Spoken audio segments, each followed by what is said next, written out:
सबको good evening. आज का हमारा चैप्टर है न्यूटन्स लॉज ऑफ मोशन। ठीक है ना, फोर्स के बारे में पढ़ेंगे और लॉज ऑफ मोशन के बारे में पढ़ेंगे। राइट, बड़ा ही अच्छा चैप्टर है, आसान सा चैप्टर है। अगर समझ में आ जाए तो, समझ में नहीं आए तो बड़ी प्रॉब्लम करेगा। तो लॉज ऑफ मोशन पढ़ने के लिए आपको कुछ टर्म्स पता होने चाहिए, जैसे इनर्शिया। ठीक है, ये बहुत जरूरी टॉपिक है। इनर्शिया वर्ड बना है इनर्ट से। ठीक है, इनर्ट का मतलब होता है जो चेंज ना होना चाहे। जैसे तुम लोगों ने 10th में वो पढ़ा था ना, नोबल गैसेस इनर्ट होते हैं, रिएक्ट नहीं करते हैं। तो इनर्शिया हम जो पढ़ाते हैं, it is a tendency of an object to resist any change in the state of rest, motion और डायरेक्शन ऑफ मोशन। यानी मैं कह दूं कि इस चौक होल्डर को ऐसे रख दिया है, मैं इसको अगर चलाना चाहूं तो ये चलना नहीं चाहेगा।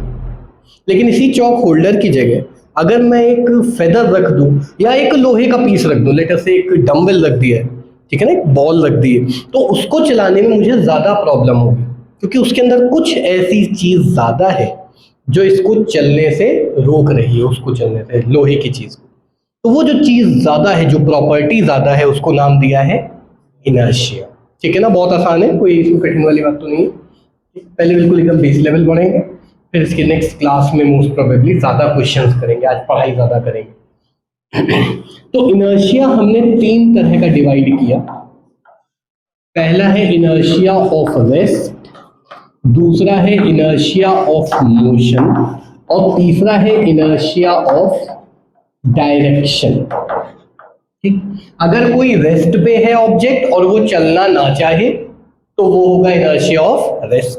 अगर कोई मोशन में है ऑब्जेक्ट और वो अपना मोशन यानी अपनी स्पीड कम ज़्यादा ना करना चाहे तो वो होगा उसका इनर्शिया ऑफ मोशन। और कोई ऑब्जेक्ट है जो अपना डायरेक्शन ना चेंज करना चाहे तो वो होगा इनर्शिया ऑफ डायरेक्शन। बड़ा ही एक सिंपल सा एग्जांपल बताता हूँ।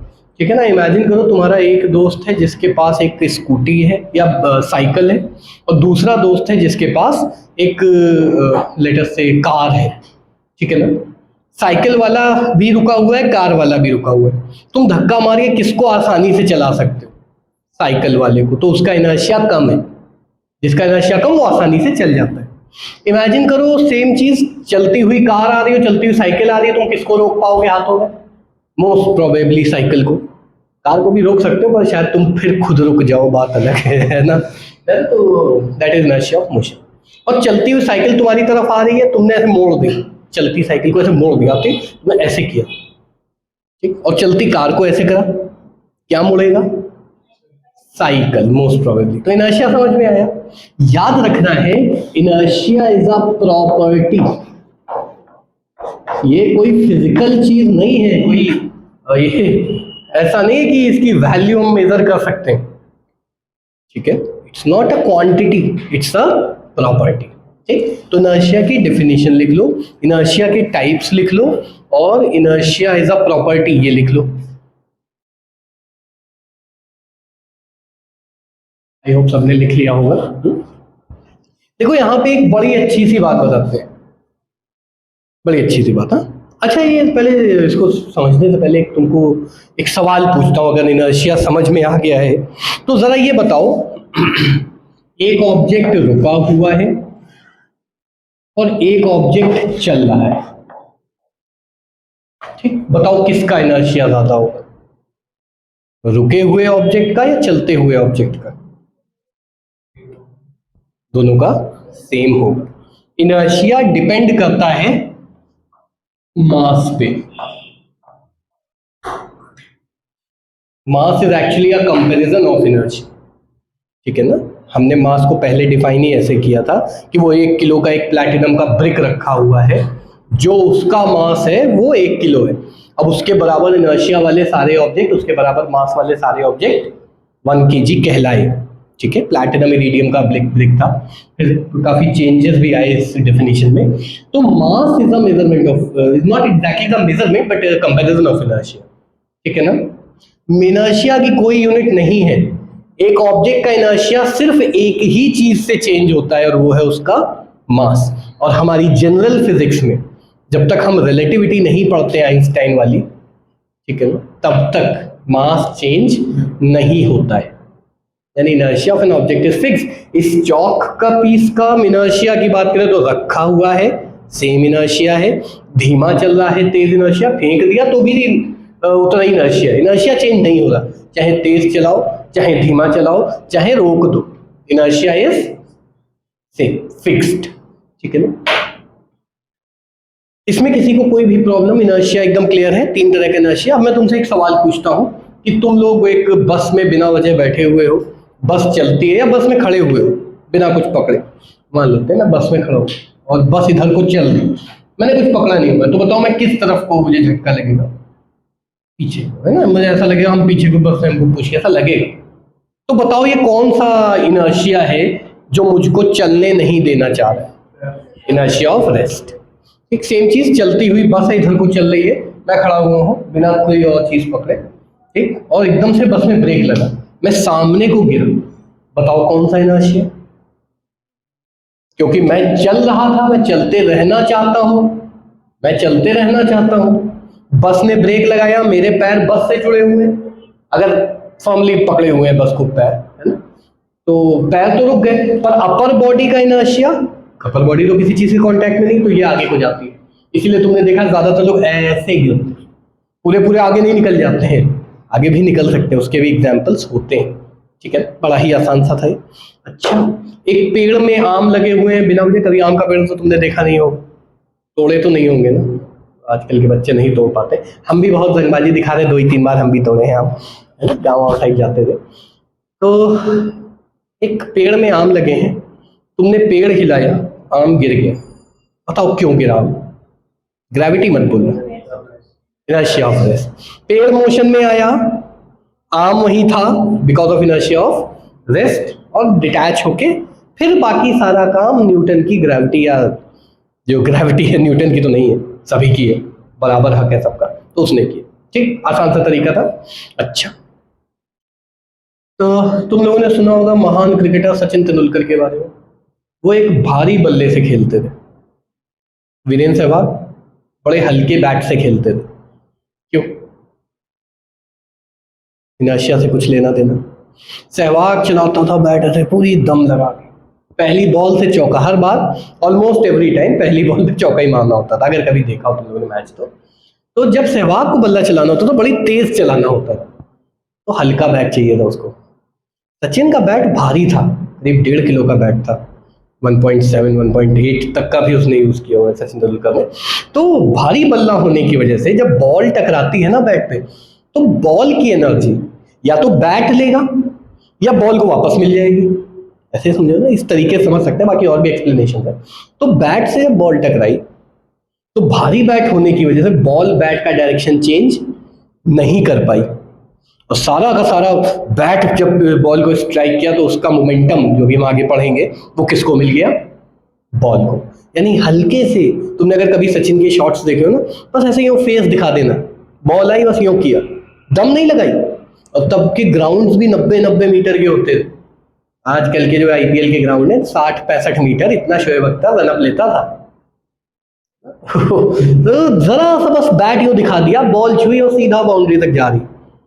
That's how Indians used to play. हम लोग बड़े छोटे से होते हैं ना, 5'11" के आसपास हाइट है मेरी, हम लोग छोटे हैं। वेस्ट इंडीज वाले इतने इतने होते हैं एवरेज हाइट में, US में 6 फीट एवरेज, 6 के ऊपर एवरेज है, ठीक है ना। वेस्ट इंडीज वाले 6.5 पौने 7 फीट के भी होते थे। यहाँ सुनील गावस्कर, सचिन तेंदुलकर, ये सब छोटे छोटे, है ना। पार्थिव पटेल भी अगर तुमने देखा हो, आजकल तो पृथ्वी शॉ को देख लो, सब मोटे दिख रहे हैं, ये सब बड़े दुबले पतले थे। तो भाई हमको टेक्निक का इस्तेमाल करना पड़ा, हम जोर से मार नहीं सकते थे हर गेंद को, क्योंकि इतनी दम ही नहीं थी दुबले पतले लोगों में, लेग पीस बड़ा कमजोर था सबका यहाँ पे। तो हम लोगों ने बल्ले का, हैवी बल्ले का इस्तेमाल किया, बड़ी आसानी से बॉल का डायरेक्शन चेंज किया। आगे इसके बारे में और अच्छे डिस्कशन करेंगे। तो इनर्शिया एकदम clear, it is just a property. एक क्वेश्चन अगर ऐसा आ जाए कि 2 कार है, एक रुकी हुई है, एक चल रही है, किसमें ज़्यादा इनर्शिया होगा, सुन के लगता है कि चलती हुई कार को रोकना मुश्किल होगा, ज़्यादा इनर्शिया है, बट इन रियलिटी दोनों का inertia same, because mass is same. Clear है एकदम? पक्का? तो बात करते हैं जरा सा फोर्सेस की। भाई लॉज ऑफ मोशन से पहले 9th में भी इस चैप्टर को तुमने पढ़ा था, इसका असली नाम है force and laws of motion. 9th में, 10th में सिर्फ 11 में सिर्फ लॉज ऑफ मोशन बोल देते हैं हम लोग, ज्यादा दिमाग नहीं लगाते, काय को बार बार बोलना वही चीज, ठीक है ना। तो फोर्स की बात करते हैं, क्या तुम में से कोई कुछ एक्सप्लेन कर पाएगा कि फोर्स क्या होता है? वो वाहियात डेफिनेशन मत बताना, पुश और पुल वो तो होता ही है, उससे इतनी घटिया डेफिनेशन नहीं बोलनी है हम लोग को, है ना। थोड़ी सी कुछ तो बेटर एक्सप्लेनेशन हो। तो फोर्स का मतलब समझ आता हूँ, मैं समझा देता हूँ, ठीक है ना।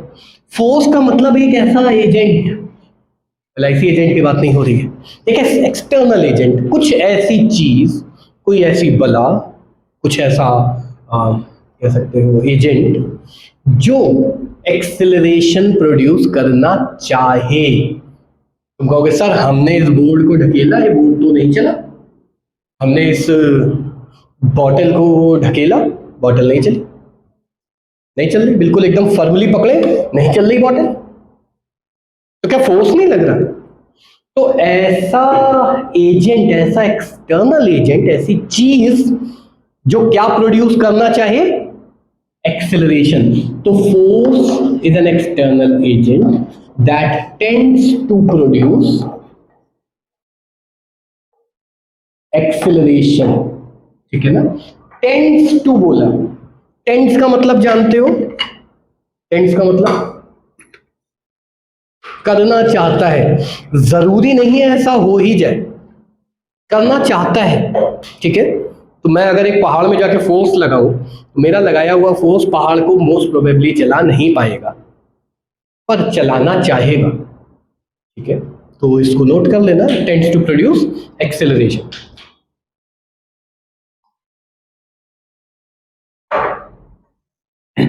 फोर्स क्या क्या कर सकता है, क्या क्या कर सकता है?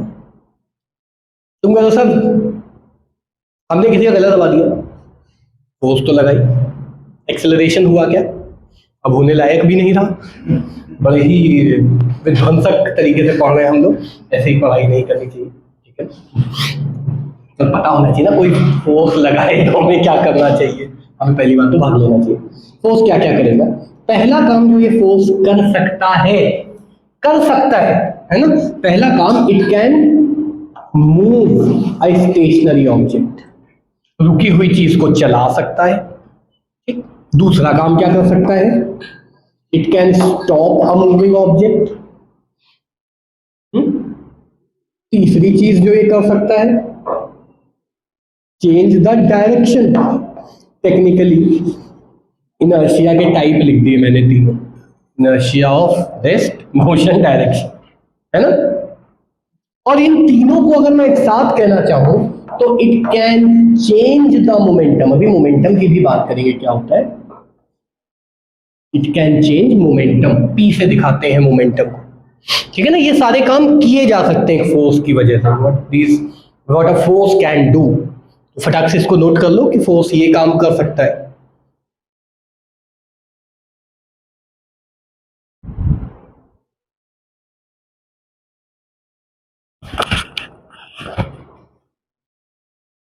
इसके अलावा फोर्स एक काम और कर सकता है, change the shape and size, ठीक है।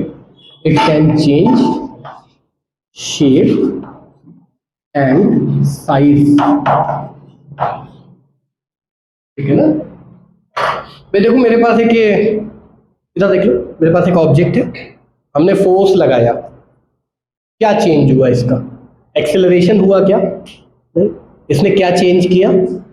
शेप और साइज।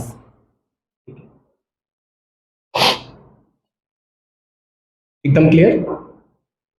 ये सब कर सकता है, करे कि ना करे वो जरूरी नहीं है, ये सब करना चाहता है, ठीक है। फोर्स की बात करते हैं, तो फोर्स कैसी क्वांटिटी होगी? 9th में पढ़ा होगा, पर याद कुछ भी नहीं होगा। Force is a vector quantity. अगर तुम्हें ना यकीन हो तो किसी पहाड़ के एकदम एज पे जाके खड़े हो जाओ और फिर सोचो कि अगर मुझ पे थोड़ी सी फोर्स लगे और उसका डायरेक्शन से कोई मतलब ना हो तो जिंदगी और मौत का सवाल हो जाएगा। एकदम क्लिफ पे खड़े हो जाओ, यहाँ पे अगर इधर फोर्स लगी तो मर सकते हो, इधर फोर्स लगी तो धरती पे बोझ रहोगे ही रहोगे, तो ऐसा केस डायरेक्शन पे डिपेंडेंट है, राइट, यानी फोर्स डिपेंड्स ऑन डायरेक्शन।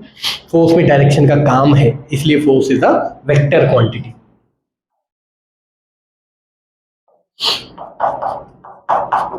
और फोर्स की ऐसा यूनिट होती है न्यूटन, जिसको कैपिटल एन से दिखाते हैं।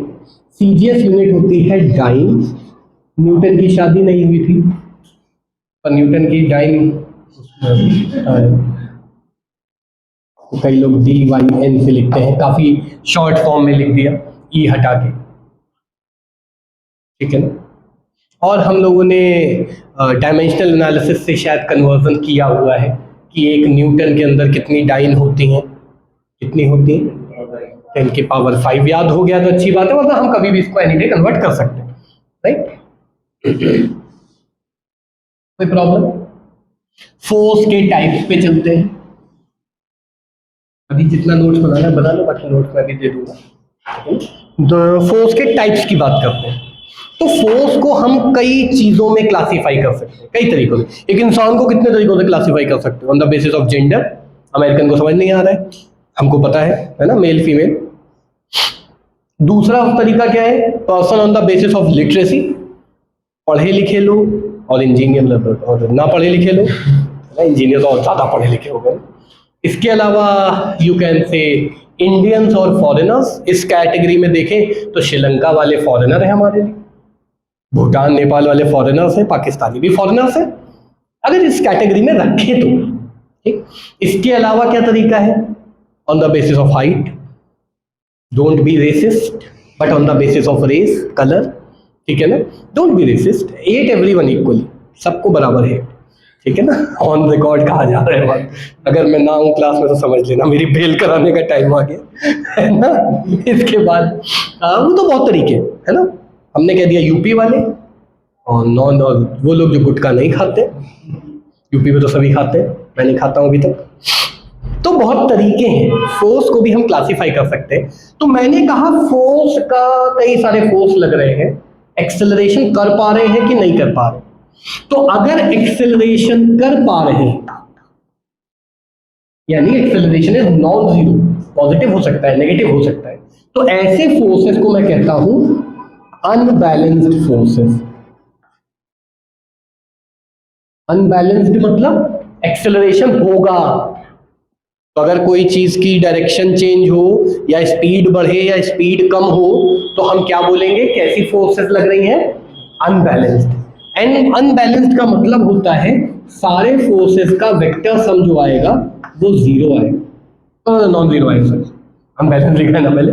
सारे फोर्सेस का vector sum will be non zero, net force is non zero. दूसरा तरीका होता है कि एक्सेलरेशन हो ही नहीं रहा, फोर्सेस तो लग रहे हैं। अच्छा, मैं यहां पे खड़ा हुआ हूं इस समय, बताओ मुझ पे फोर्स लग रहा है कि नहीं? ग्रेविटी तो हमेशा लगती है, नहीं यकीन हो छत से कूद के देख लो, हम पे ग्रेविटी तो लगी रही है ना। लेकिन बहुत देर खड़े रहे तो पैर दर्द होने लगते हैं, क्योंकि जमीन कुछ वापस भी हमको दे रही है। नहीं यकीन हो, दीवार में सर मारो, कुछ वापस मिलेगा जो अच्छा शायद ना भी लगे। तो ऐसे फोर्सेस, मैं भी, मेरे में कोई एक्सेलरेशन नहीं है, I am standing at my place, forces लग रहे हैं पर एक्सेलरेशन इज जीरो। ऐसे फोर्सेस को हम क्या कहते हैं? Balanced forces.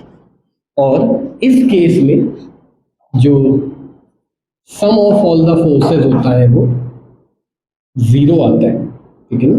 वेक्टर सम कह लो, vector sum is better, vector sum of all the forces is zero, ठीक है। तो बैलेंस अनबैलेंस क्लियर कैसे बताएंगे? एक्सेलरेशन हो रहा है तो अनबैलेंस, एक्सेलरेशन नहीं हो रहा है तो बैलेंस, सिंपल, ठीक है ना। फटाक से इसको नोट कर लो।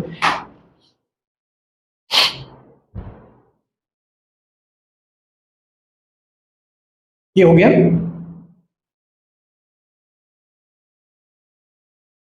दूसरा क्लासिफिकेशन मैं क्या कर सकता हूं फोर्सेस का?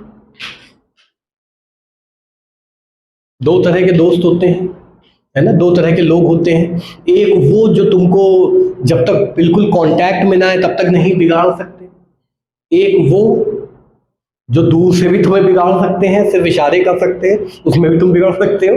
बिल्कुल वैसे ही दो तरीके से हम फोर्स को क्लासीफाई कर सकते हैं on the basis of whether physical contact is required और नॉट।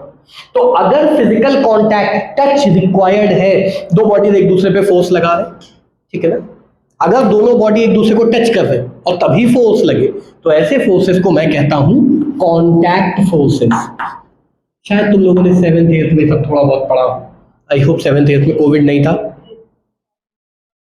कोविड था तो तुमने घंटा कुछ नहीं पढ़ाई करी होगी, है ना। और दूसरा होता है नॉन कॉन्टैक्ट फोर्सेस, ठीक। इसमें फिजिकल टच रिक्वायर्ड है, इसमें फिजिकल टच रिक्वायर्ड नहीं है। जैसे मान के लो मेरा मन है तुम लोगों को एक एक झापड़ लगाने का, सबको, कोई जेंडर डिस्क्रिमिनेशन हो, ठीक है ना। इनफैक्ट विमेन एम्पावरमेंट ऐसी जगहों पे मुझे याद आ जाता है। तो अगर एक एक झापड़ लगाना है तो बिना टच करे लगा सकते हैं क्या झापड़? यहां तक ऐसे आके हटा ले, तुम्हें कुछ लगेगा? अभी हम लोग ट्राई करेंगे वीडियो बंद करके थोड़ी देर में, है ना। झापड़ के डंडा, लाठी, ईंटे, घुम्मे कुछ भी ला सकते हैं हम लोग। तो ऐसे केसेस जिसमें फिजिकल टच रिक्वायर्ड, जैसे झापड़, पुश या पुल, दीज आर कॉन्टैक्ट फोर्सेस, ठीक है ना। Friction is a contact force, example लिख लेना। फ्रिक्शन अभी हमारा एक पूरा चैप्टर आएगा आगे। फ्रिक्शन के अलावा विस्कोसिटी, जो पानी में एक वो तुम लोगों ने डायमेंशन में वो ईटा निकाला था ना, विस्कोसिटी वाला, कोफिशिएंट ऑफ विस्कोसिटी, तो उसका हम लोग का पूरा अध्ययन भी करना होगा आगे चल के।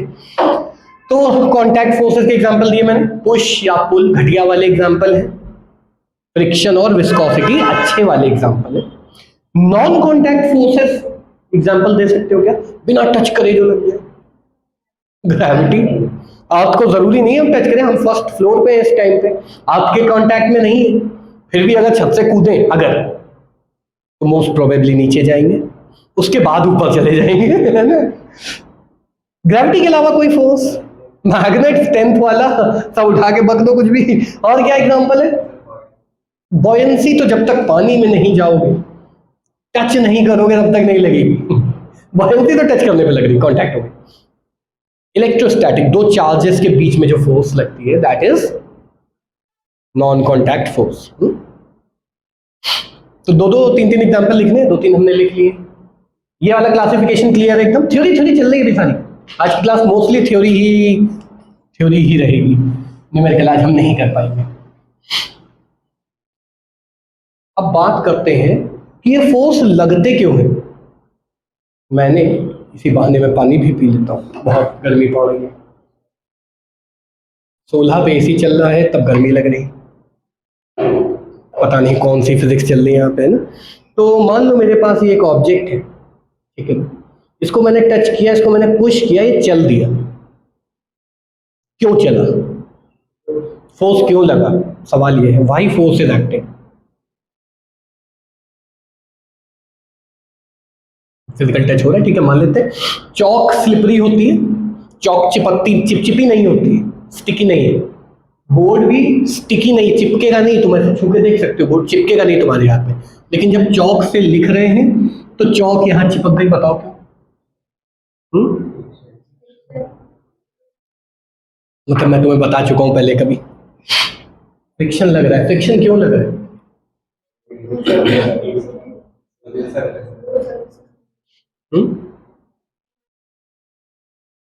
हाँ, तो फ्रिक्शन लगना जरूरी, रिजिड सरफेस है, ठीक है। स्मूथ सरफेस पे क्या मैं चौक से कांच पे लिख सकता हूँ? बिल्कुल लिख सकता हूँ, हल्का फुल्का लिख जाता है, लिख रहा है। देखो क्या सीन है यहाँ पे, बड़ा ही बढ़िया कॉन्सेप्ट है। दुनिया में, पूरे ब्रह्मांड में 4 तरह की फोर्सेस होती है, ठीक है, 4 टाइप्स। कौन कौन से होते हैं? एक थोड़ा सा बेसिक आइडिया दे रहा हूँ बस, बहुत ज्यादा डिटेल में याद नहीं रखना है अभी, नहीं, शायद 12th में फिर से अभी आएगा, अभी आगे और चैप्टर्स में भी आएगा।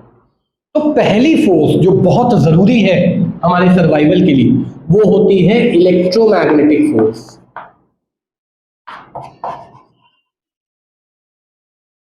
इलेक्ट्रिक और मैग्नेटिक सब इसी में आ गए, जो हम टच करके पुश कर पा रहे हैं ना, ये इलेक्ट्रोमैग्नेटिक फोर्स है, सुपर पावर है हमारे अंदर, सभी में थोड़ी बहुत है। दूसरी फोर्स जो आज भी रहस्य बनी हुई है वो है ग्रेविटेशन, ग्रेविटी लिख देते हैं, ठीक है ना। ग्रेविटी आज भी रहस्य है, दुनिया में कोई ये प्रूव नहीं कर पाया कि क्यों है ग्रेविटी। दो तीन मॉडल्स हैं हमारे पास, एक तो कि ग्रेविटेशनल वेव्स हैं, उसमें हम लोग हैं तो फोर्स लग रही है। दूसरा मॉडल है कि एक जो स्टैंडर्ड मॉडल ऑफ एटम में है, अगर तुम में से आगे कोई पढ़ेगा तो मेरी बातें याद आएंगी। स्टैंडर्ड मॉडल में हर फोर्स का एक कैरियर पार्टिकल होता है, तो इसका फोटोन है। इसके लिए एक हाइपोथेटिकल बना दिया हमने ग्रेविटॉन, कि वो मास के बीच में जंप कर रहा है जिसकी वजह से फोर्स लग रही है। राइट, बहुत आसान है, समझना।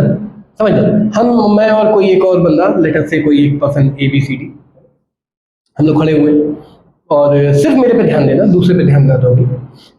मैंने रोलर स्केट या स्केट बोर्ड पे खड़े होकर के शॉर्टपुट की बॉल से कैच खेले, क्या होगा? जैसे ही मैंने शॉर्टपुट फेंका ना तो ऐसा लगेगा मैं पीछे गया, फिर वापस शॉर्टपुट आया, जब मैं कैच करूंगा तो ऐसा लगेगा मैं फिर पीछे गया हूं, ऐसा लगेगा। ऐसा होगा, ट्राई करके देखना, पागल लगोगे पर सीखोगे।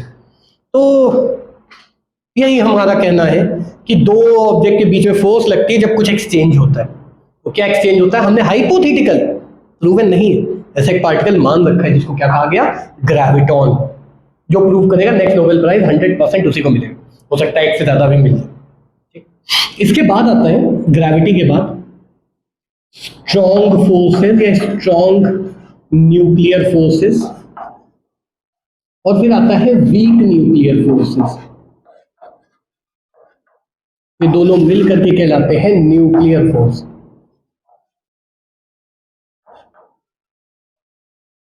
इतनी बकवास क्यों पढ़ा रहा हूं? फोर्स इसके अलावा कोई और नहीं होती। दुनिया में जितनी फोर्स है, फ्रिक्शन इसके अंदर आती है, पुश पुल नॉर्मल रिएक्शन इसके अंदर आता है, ग्रेविटी तो ग्रेविटी है।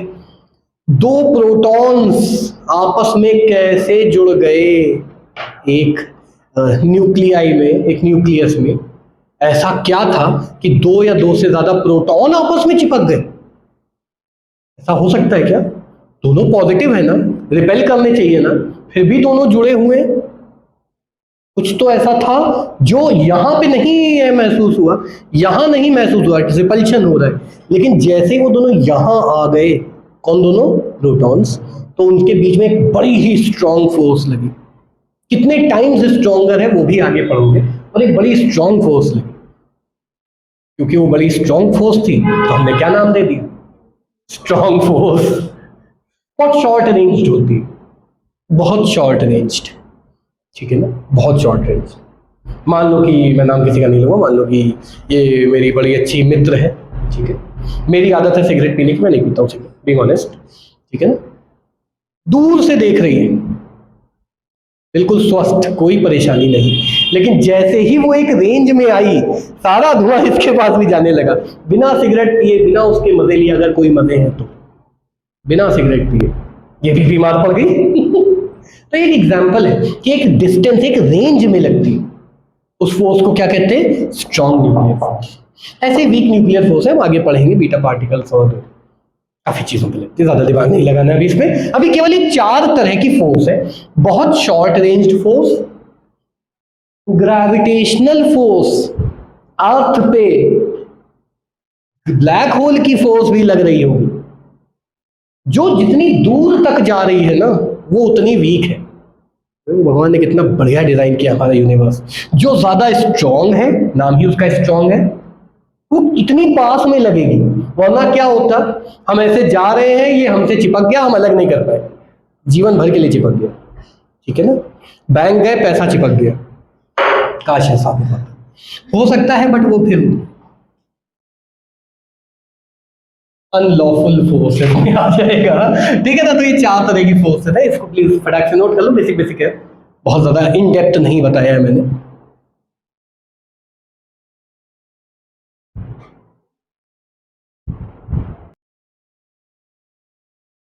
तो ये तो था एक ब्रीफ इंट्रोडक्शन फोर्सेस को लेकर के, कि फोर्सेस होते क्या हैं, फोर्सेस किस ओरिजिन के होते हैं, फोर्सेस किस इफेक्ट के हो सकते हैं, एक्सेलरेशन कर सकते हैं कि नहीं, जरूरी है कि फोर्सेस बॉडीज टच करें कि नहीं। तो ये हमने अपने हिसाब से चीजें बना रखी, तुम नया कोई क्लासिफिकेशन ले आओ, उस पर दुनिया चलने लग जाएगी, और चलने लग जाए तो बहुत अच्छी बात है, नहीं चल रही तो कोई बात नहीं, ठीक है ना। तो अगला हमारा टॉपिक बहुत ज़रूरी टॉपिक, न्यूटन के 3 लॉज हैं, ठीक है ना। न्यूटन का पहला लॉ पढ़ने वाले हैं आज हम लोग, तीनों लॉज पढ़ेंगे केवल, चैप्टर ऑलमोस्ट खत्म हो जाएगा। फिर मैथमेटिकल टेक्निक्स पढ़ेंगे कि कैसे जेई एडवांस और जेई मेंस के क्वेश्चन हम लगा सकते हैं इन्हीं सबको पढ़ करके। जैसे प्रोजेक्टाइल में बहुत सारे क्वेश्चन लगाए, मेरे हिसाब से 1994 या 7 से लेकर के अभी तक सारे लगा डाले, ऑलमोस्ट सारे। 2-1 बचे होंगे, 2 बचे होंगे जो छूट गए हमारी नजरों से, जो अक्सर छूट ही जाते हैं, ठीक है। तो बात करते हैं पहले लॉ की। जैसे हम लोग का घर का कुछ नाम होता है, पहले लॉ का भी नाम है। पहला लॉ तो हमने बोल दिया ना, हमें नहीं समझ में आई चीज, एक्चुअल नाम क्या है? Law of inertia. आप समझे पहले इनर्शिया क्यों पढ़ाया?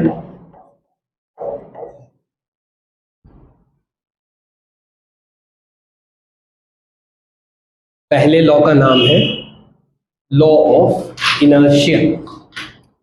और लॉ ऑफ इनर्शिया कहता है, या फर्स्ट लॉ ऑफ मोशन कहता है कि जो रुका है वो रुका रहेगा, जो चल रहा है वो चलता रहेगा, बिना कोई भी बदलाव लाए, जब तक कोई बाहर से इन्फ्लुएंस ना करे।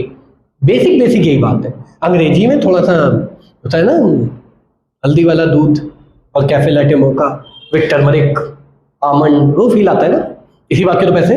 बस वही चीज सुन लो पहले ध्यान से, चाहो तो लिख भी सकते हो कि an object at rest remains at rest and an object in motion, ऐसे से बोल देता हूं, एक बार नोट कर लो, अच्छी बात है।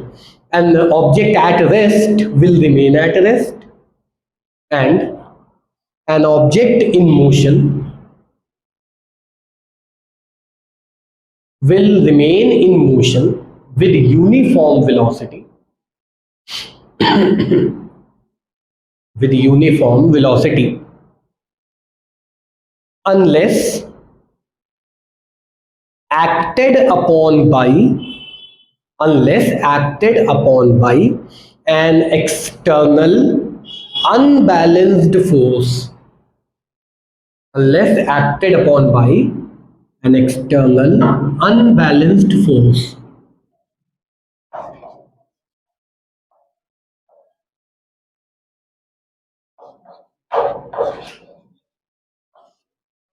लिख लिया? इसका मतलब समझो, मैथ कभी कभी अच्छा या हमेशा अच्छा क्यों है, सिवाय मैथ एग्जाम के। मैथ हर जगह अच्छा है ना। तो देखो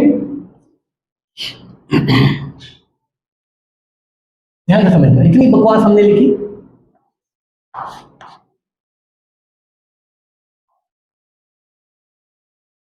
EXT से एक्सटर्नल फोर्स दिखाया, वेक्टर है, टूल लिखने के लिए एरो लगा दिया। अगर एक्सटर्नल फोर्सेस 0 है, और जब फोर्सेस 0 होते हैं तो कैसी फोर्स होती है? बैलेंस्ड फोर्स है, वही लिखा है ना। जब एक्सटर्नल अनबैलेंस लगेगा तब फिर बात अलग है, वरना अगर एक्सटर्नल अनबैलेंस फोर्स नहीं लग रहा तो जो रुका है वो रुका रहेगा, जो चल रहा है वो चलता रहेगा। कैसी भी वेलोसिटी से, वेलोसिटी लिखवाइए, स्पीड नहीं लिखवाइए, कांस्टेंट वेलोसिटी से चलता रहेगा, ठीक है।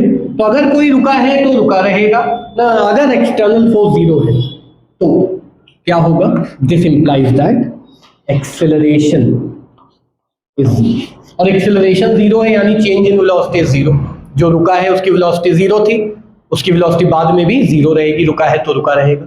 देखो इतनी बकवास को, इतनी काम की बात को हमने इतने में लिख दी, इसलिए मैथ अच्छा है, इसको नोट करो, बढ़िया चीज है।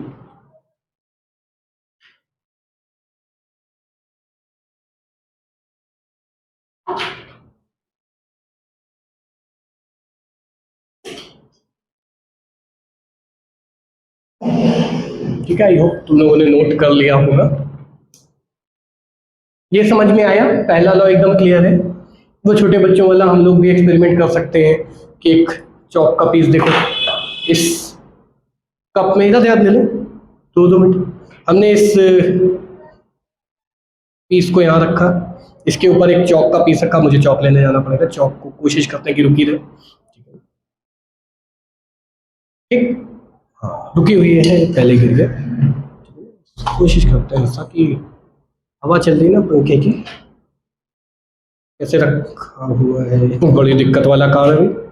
ठीक है ना, अगर इसको हम फ्लिक करके हटा दें तो ये चौक इनर्शिया की वजह से रुकी रह जाएगी, क्योंकि चौक पे हम फोर्स नहीं लगा पाए। तो इसको अगर हम ऐसे फ्लिक कर दें, जो बहुत धीमे से हमने किया है, मैं नहीं चाहता हूँ कि तुम्हारी आंखों में लगे जाकर के, ठीक है ना, इसको रखो, बहुत कस के फ्लिक करेंगे, बहुत कस के, तो चौक अपनी जगह पे रुकी रह जाएगी। करके देख लेते हैं, ठीक है ना, ऑलमोस्ट वहीं पे। इतना मेरा हाथ शेक होगा, इतना चलता है। तो इसको हम कहेंगे लॉ ऑफ इनर्शिया, क्योंकि इनर्शिया के बेसिस पे चल रहा है। चॉक होल्डर का सारा पर्पस खराब हो चुका है, मेरा ग्लास भी गंदा हो चुका है, हम डायरेक्ट पानी पी राइट। तो ये समझ में आया ना, फर्स्ट लॉ एकदम क्लियर है। फर्स्ट लॉ ज्यादा काम का है ही नहीं, क्या वाहियात सी बात है, जो रुका है वो रुका रहेगा, जो चल रहा है वो चलता रहेगा।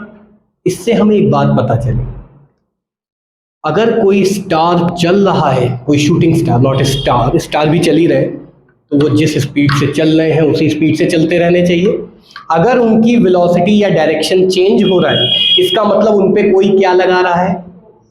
ऐसे पता लगाया गया ब्लैक होल्स का। देखो ब्लैक होल से जोड़ रहे हैं इस चीज को कैसे।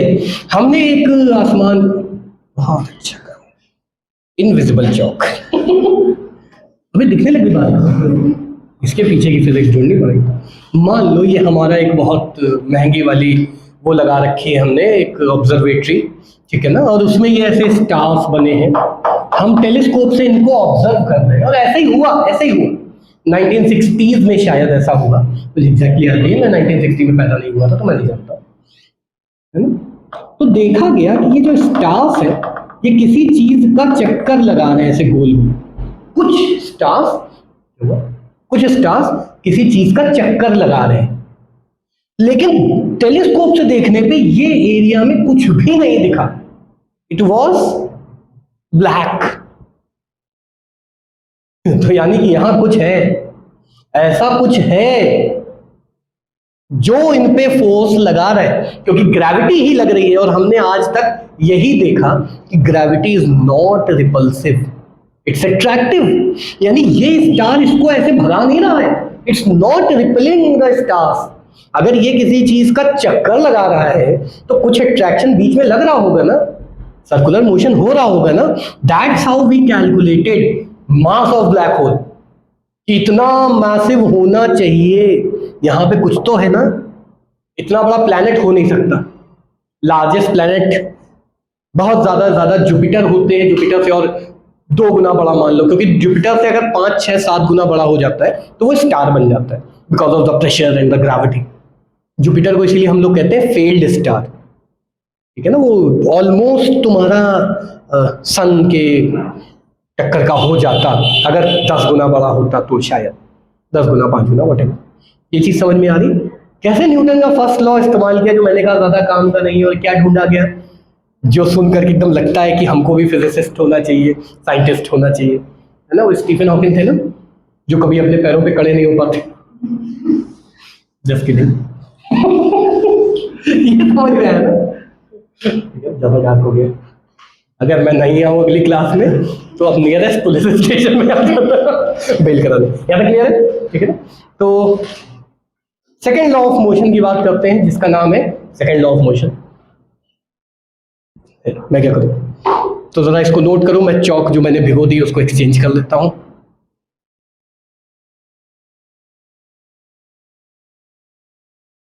चलो भाई, सेकेंड लॉ की बात करते हैं, ठीक है ना। कई लोग इसको लॉ ऑफ फोर्स के नाम से जानते हैं, मुझे तो पता भी नहीं है, कुछ लोग लॉ ऑफ मोमेंटम के नाम से जानते हैं, बुक में पता नहीं क्या लिखा हुआ है। तो बात करते हैं सेकेंड लॉ की, बहुत आसान है। न्यूटन ने बोला, पहले हम लोग अब जगह को उल्टा पढ़ेंगे, पहले मैथमेटिक्स पढ़ेंगे, उसके बाद फिर लॉ की बात करेंगे। D D of P, P क्या होता है, मोमेंटम, जो ये बताता है किसी ऑब्जेक्ट में कितना मोशन है। तुमसे बात करते हैं, चलो किसी से बात करते हैं, तो तुम लोग क्या प्रिफर करोगे, कोई चीज, कोई ऑब्जेक्ट तुमको 2 मीटर पर सेकंड की स्पीड से आके भिड़े या 1000 मीटर पर सेकंड की स्पीड से आके भिड़े, ठीक है। तो 1000 मीटर पर सेकंड की स्पीड से एक इलेक्ट्रॉन आ रहा था, और 2 मीटर पर सेकंड से ट्रेन आ रही थी, किससे भिड़ना पसंद करोगे? तो सिर्फ स्पीड देख के मोशन कितना है नहीं बता सकते हो। चलो 1000 से कम कर लेते हैं, 100 मीटर पर सेकंड या 1 मीटर पर सेकंड। तुम्हें पता है आंसर नहीं देना है, क्योंकि 100 मीटर से 100 मीटर पर सेकंड से गोली आ सकती है ना, और 1 मीटर पर सेकंड से एक प्लैनेट आ सकता है पूरा। प्लैनेट से भिड़ोगे तो तुम नहीं बचोगे। कभी किसी प्लैनेट से भिड़े हो तुम? जमीन पे गिरे हो तो प्लैनेट से भिड़े हो ना। तो ये मोमेंटम होता है जो हमको ये बताता है किसी भी ऑब्जेक्ट में मोशन कितना है। ठीक है ना?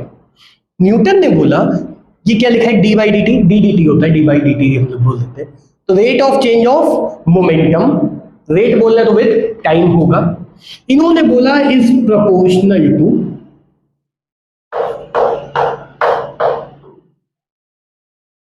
External unbalance force. बस इतना याद कर लो, सेकंड लॉ याद हो जाएगा, बहुत आसान।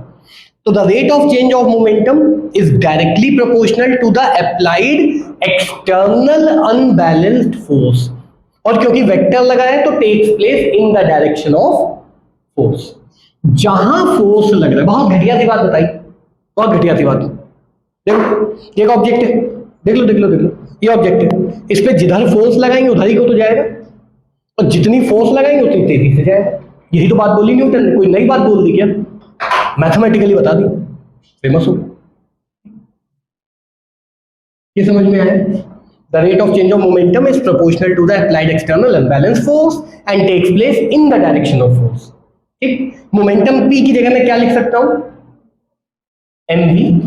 तो मैं लिख सकता हूं D D T of m into V is proportional to F external. ठीक है ना? इधर देख लो, उसके बाद नोट करना आराम से। थर्ड लॉ भी बता देंगे अभी, फिर ये वाली क्लास एंड करते हैं। Mass is constant of an object. तुम कह सकते हो सर कांस्टेंट नहीं हुआ तो रिलेटिविटी हुई, तो पहले मास को छोड़ेंगे, वेलोसिटी को डिफरेंशिएट करेंगे, फिर वेलोसिटी को छोड़ेंगे, मास को डिफरेंशिएट करेंगे। क्या होता है? प्रोडक्ट रूल, याद है? प्रोडक्ट रूल होता है ना। ठीक है, तो अभी फिलहाल आसान रखने के लिए चीजों को, तो m dv by dt is proportional to external force। ये लिखा है ना, ये लिखा है। dv by dt क्या होता है? एक्सेलरेशन।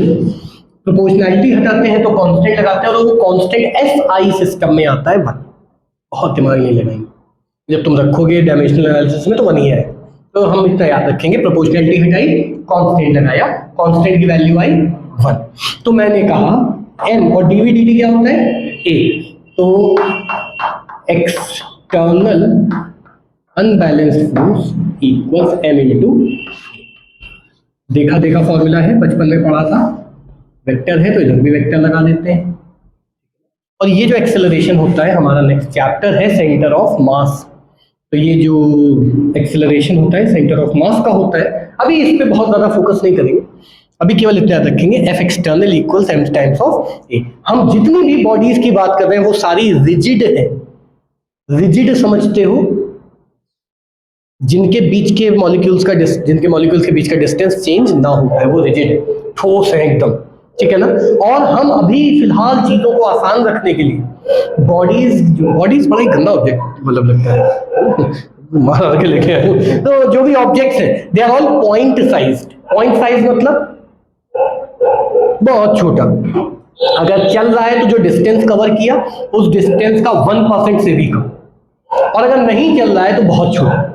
पॉइंट की डेफिनेशन यही है ना, जिसको मेजर ना किया जा सके। तो ये अभी उसी केस की बात हो रही है। तो F इक्वल्स एम ए। अगर dp dt नहीं लिखना है तो तुम ऐसे भी लिख सकते हो, ऐसा भी लिख सकते हो, ये भी चलेगा। ठीक है ना? वो भी आता सेम है, ये थोड़ा मैथमेटिकल है, अच्छा लगता है।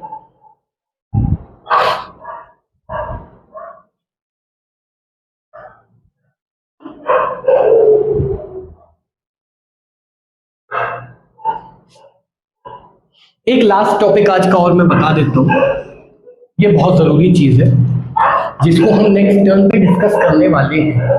ठीक है?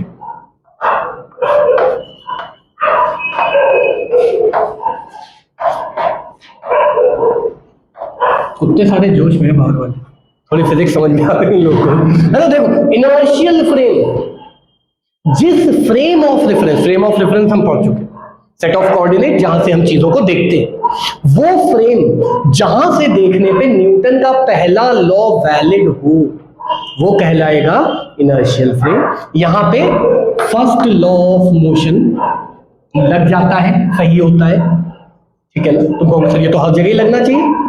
इमेजिन करो हम लोग एक व्हीकल में है, ठीक है ना, सब लोग, और मैं भी खड़ा हुआ हूं, तुम लोग बैठे हुए हो, मैंने कंपेसिटी है और व्हीकल एकदम से चल पड़ा, या व्हीकल चल रही है एकदम धीमी स्पीड पे चल रही है, ठीक है ना, पता नहीं चल रहा है व्हीकल चल रही कि नहीं, पता नहीं चल रहा है, बिल्कुल एकदम सस्पेंशन अच्छे है, मर्सिडीज है एकदम, ठीक है ना, मर्सिडीज के सस्पेंशन बहुत अच्छे हैं और चेंज होते हैं तो बड़े महंगे होते हैं, ठीक है ना। सुनो, तो जैसे ही बस या ट्रेन या जो भी चीज थी जैसे ही रुकी, मुझे आगे को एक ऐसे पुश मिलेगा, और अगर आगे को एक पुश मिला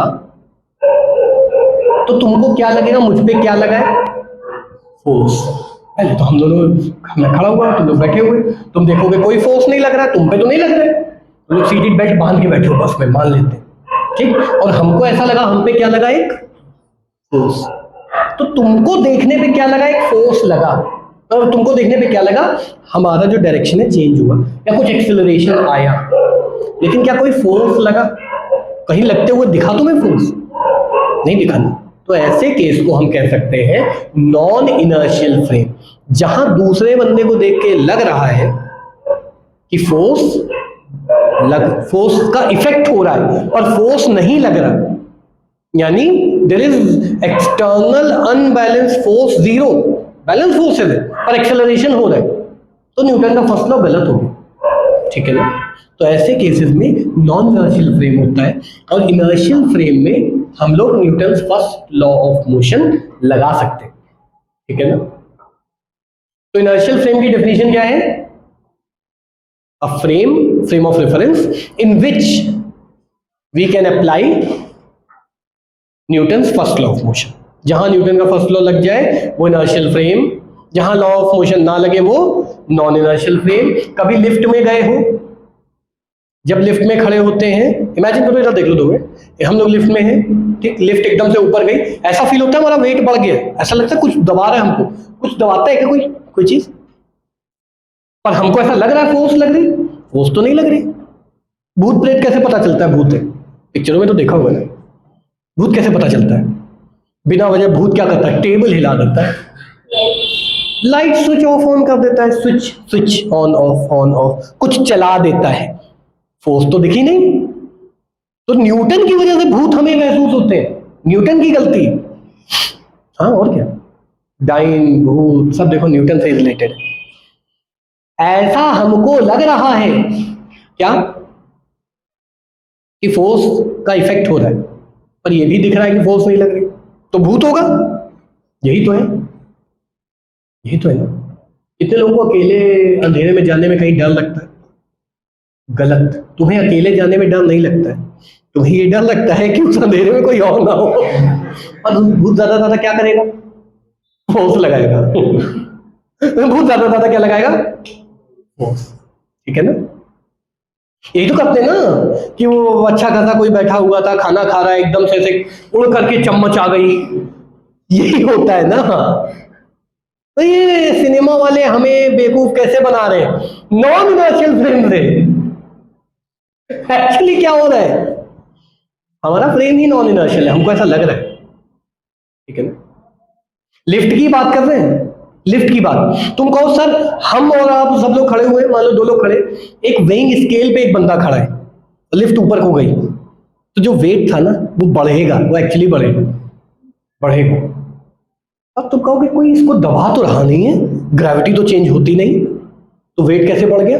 इमेजिन करना, हाँ लिफ्ट है, कैमरा लगा रखा है हमने, हम भी नहीं खड़े क्योंकि हमको तो लग सकता है ना कि फोर्स लग रहा है, कैमरा लगा हुआ है, ठीक, लिफ्ट के अंदर कैमरा लगा है, क्या लिफ्ट चलते हुए दिखती है क्या, अंदर से, अंदर तो बंद है पूरा, शीशे वाली लिफ्ट नहीं, कैमरा लगा है एकदम वेइंग स्केल पे, तुमने देखा एकदम से वेट बढ़ गया, फिर देखा वेट वही वापस आ गया, फिर जब नीचे लिफ्ट गई तो देखा वेट कम हो गया, अजीब सी चीजें हो रही हैं, नॉन इनर्शियल फ्रेम है।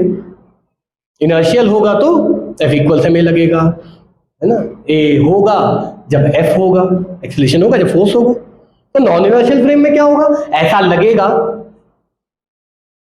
लगेगा कि फोर्स नहीं है पर एक्सेलरेशन है, या फोर्स है पर एक्सेलरेशन नहीं है, समझे। तो इसको कहते हैं इनर्शियल फ्रेम, जिसमें लॉ ऑफ मोशन, पहला लॉ ऑफ मोशन लगता है। और ऐसा फ्रेम मतलब ऐसा सेट ऑफ कोऑर्डिनेट जहां पे न्यूटन के लॉज ना लगे, उसको हम क्या बोलते हैं, नॉन इनर्शियल। कठिन है, यहां तक की थ्योरी आसान है। नेक्स्ट क्लास में, आज की क्लास को यहीं पे एंड करेंगे। नेक्स्ट क्लास में सेकेंड लॉ ऑफ मोशन के बारे में थोड़ा सा और पढ़ेंगे इन डेप्थ। थर्ड लॉ पढ़ेंगे, कंजर्वेशन ऑफ मोमेंटम पढ़ेंगे, ठीक है। That's it for today's class. आज वाले नोट्स जरूरी हैं, पढ़ लेना एक बार ताकि नेक्स्ट क्लास और अच्छे से समझ में आए।